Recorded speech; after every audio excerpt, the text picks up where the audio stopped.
A good Erev Shabbos Columbus. Thank you so much for tuning in to today's daily dose of digital Torah inspiration here at Sinai Studios, Judaism Today.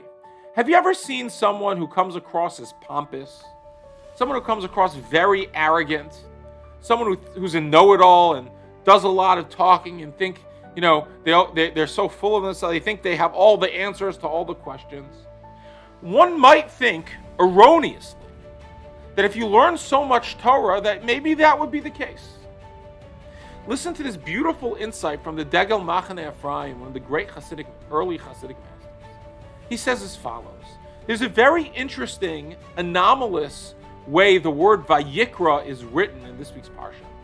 The last letter in the word Vayikra, the Aleph, is written miniature. It's a miniature Aleph. And he explains as follows. Why would the Torah do that? He says the word Aleph comes from the word, Aramaic word aluf, which means to teach, lamelof, to teach. And he says when you learn Torah and you experience its vastness, when you learn Torah and you recognize you're beholding God's wisdom, when you learn Torah and you recognize there's a meeting of your finite mind with God's ultimate infinitude, Kivyachol, that is meant to engender humility. In fact, our entire relationship with Judaism is meant to engender humility. Because when we consider the fact that the great, awesome God, creator of the universe, runner of our entire world, master of every detail, architect of existence, desires to have a relationship with us, who we know our shortcomings and we know our flaws. And even if we're not that flawed, but we know that we're limited, that's meant to engender humility. And that's the key to Jewish growth. The time in which we are most in the company of God, the time in which God's presence is felt most powerfully, is on Shabbos, which we're about to head into tonight. We sense the Shabbos coming. We greet the angels with Shalom Aleichem.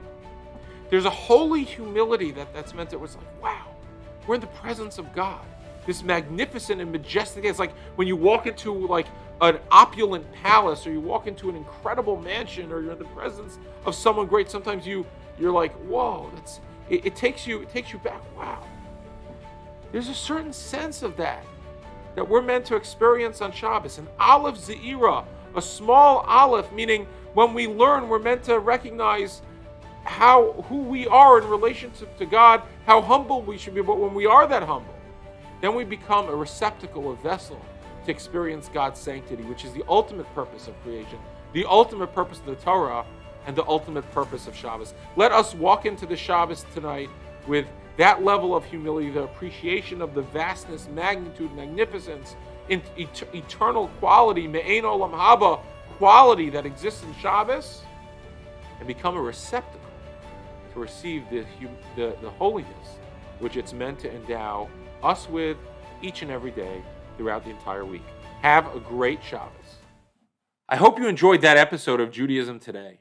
If you did, please make sure to follow us on Facebook, subscribe on YouTube, or check into our podcast wherever podcasts are listened to. And we look forward to hearing from you more.